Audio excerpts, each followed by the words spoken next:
What's up, everybody? Sean Lennon here with the Fightlete Report.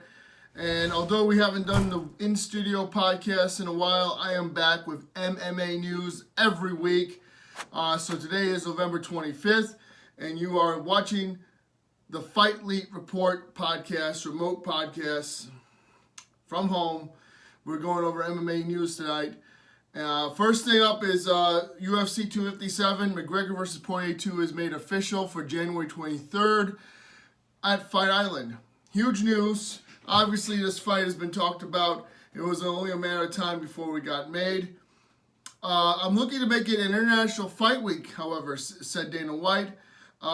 He talked about the new Etihad Arena will be open, and the thing was designed with us in mind. Concerts, pool parties, all kinds of cool stuff. And yes, I hope to bring fans back.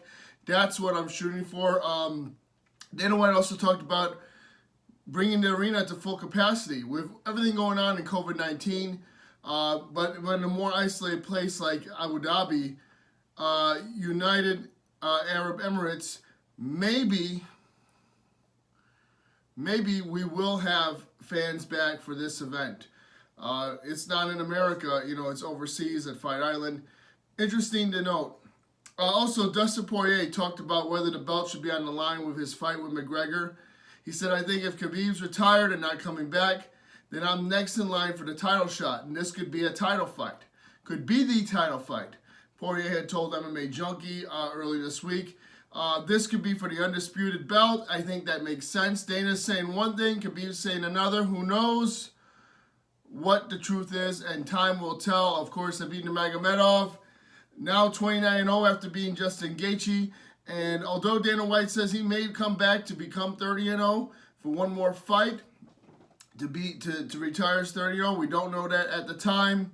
Khabib Nurmagomedov has said he is retired from fighting, of course. This is after he gave word to his mother after the untimely death of his father. So we'll see what happens in the near future. But however, McGregor versus Poirier is not for the belt. It's a 5-round non-title fight main event.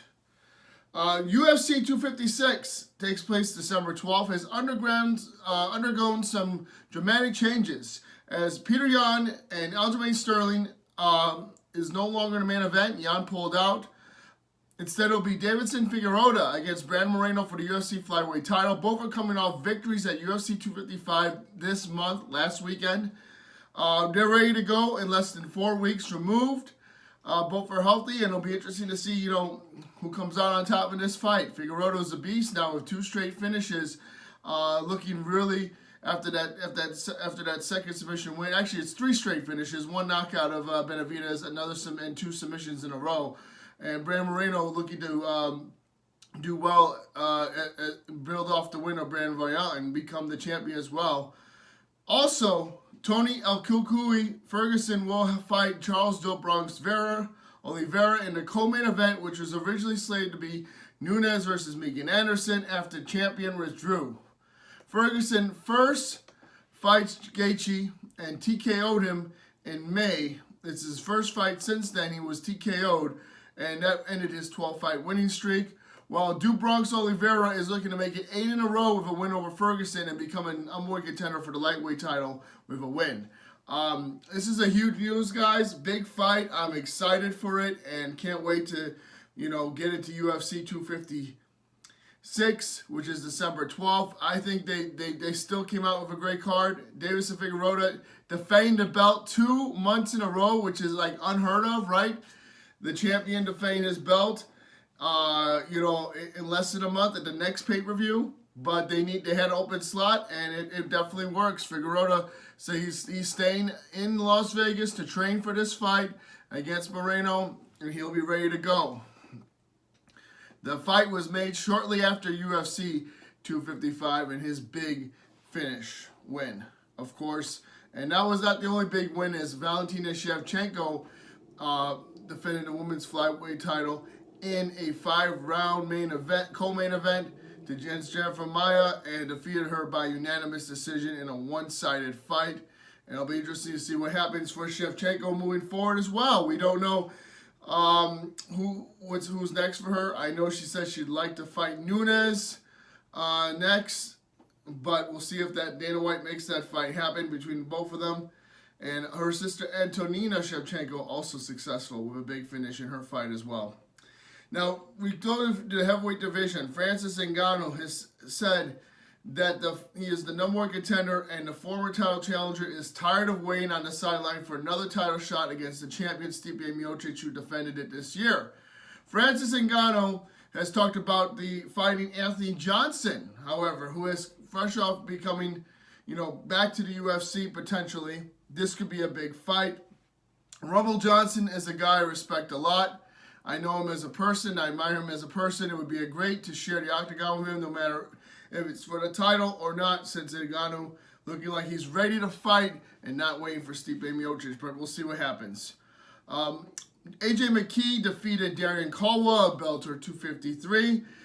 Main event in the World Featherweight Grand Prix. I was, happy to be on hand for virtual media. One of the things McKee had been asked is there no realistic interest in fighting down the line, whether he becomes a Bellator champion or not? His former teammate Aaron Pico, who trained at the Body Shot, but now is in Arizona.